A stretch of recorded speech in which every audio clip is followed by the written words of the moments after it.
Yes guys, welcome back to my YouTube channel. In today's video, I'm going to be explaining how to beat the 5-3-2 formation in FIFA 21. However, before the video does start, be sure to like the video, comment down below what you want to see next, and subscribe if you are new. I do record these videos live on Twitch. Link for that will be down in the description below. Let's get into the video. So, as you guys all are aware, everyone in Weekend League is playing the 5-3-2 formation. So, I thought I'll do a video on how to actually beat it in the Weekend League without using the 5-3-2.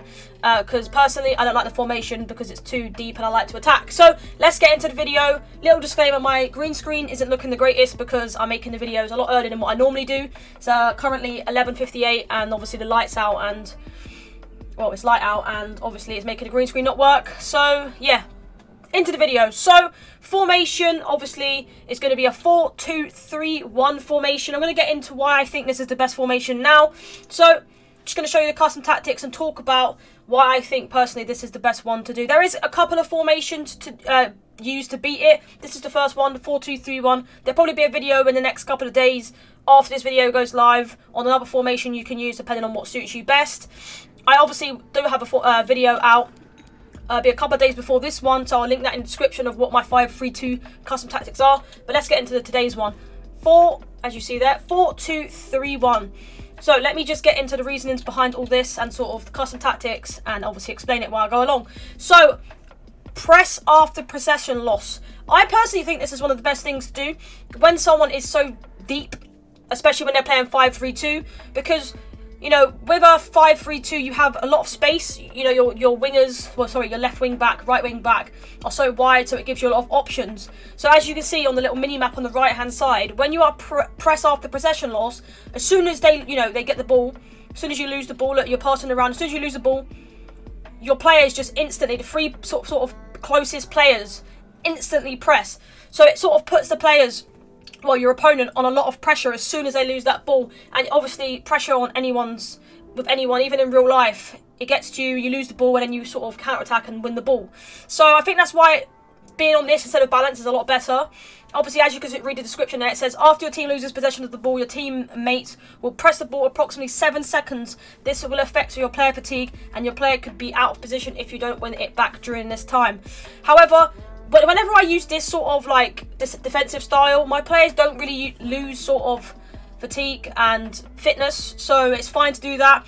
And as you see, it says 7 seconds, so it isn't that long at all. It's quite a long time, but it's not that long, so you don't seem to really sort of get countered from doing this because their players are so far back. It takes a while for them to sort of go forward, so that's why I feel that you should use press after possession loss, because it just means you can try and win the ball back as quickly as possible because their players are so far back, which means you have a lot more time to sort of get the ball and without them counter-attacking you. So yeah, that's the reason for that. In terms of width, I personally have it on 6. Other people might not, but I personally have it on 6. The reasoning for that is because I like to use my wings. I like to go down the left side, down the right side, cut in, do skill moves, whatever it may be. So I just have that up a little bit more. If you don't really use your wings that much and you sort of mixture between the middle of the park or the left or the right, then just a little bit, then just obviously go for 5. But for me, personally, I'm a 6.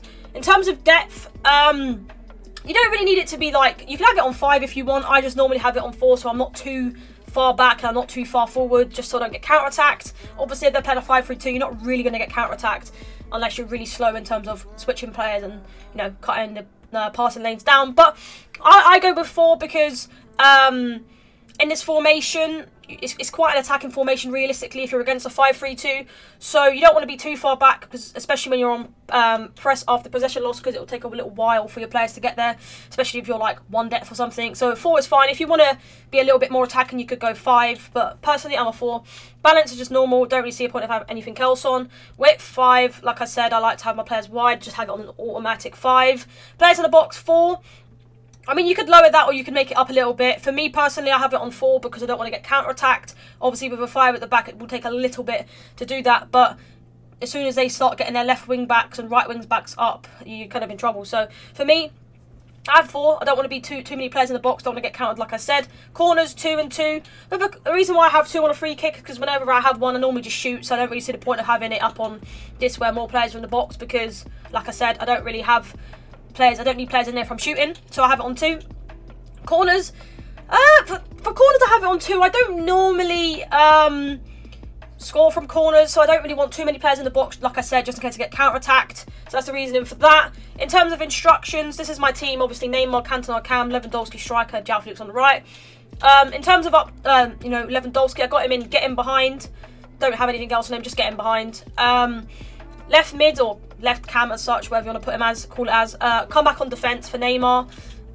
Same with João Felix, come back on defence. You don't have to have it on come back on defence if you don't want to be as defensive. Just depends if you want to be. I guess it just helps you out to have a sort of an outlet in terms of helping you defend if you're not the greatest, like me. CDM, stay back while attacking, and cover centre on both of them. It's really important to have cover centre, because if they're not cover centre and let's say they're cover the wing, then they're not going to be as close together as each other, which means there'll be loads of gaps in behind and they'll score.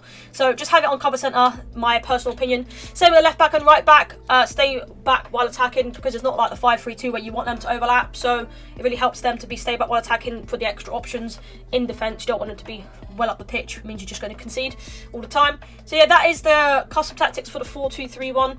Like I said, I think it's just the best formation to use, because you just got, for me, I like to use it because I have, I like to use my wings, and I have the cover of, obviously, well, Marquinhos and Blanc in the CDM's spots, and I think a 5-3-2 would be good for me, because I like to, in that formation, the left mid and right mids are like quite far wide instead of being central. But yeah, this is the best formation if you want to counter 5-3-2, like I said, because you just have a lot of options going forward, and you still got the covering of the defenders, especially when you're on, like I said, possession. Let me just show you again. Especially when you're on press after possession loss, it just means that you're always gonna put them under the car shoe. They're always going to be making mistakes from the press that you're putting on. So yeah, that is the video. If you guys did enjoy the video and it did help you, be sure to like the video, comment down below what you want to see next, and subscribe if you are new. I appreciate you guys watching. Peace.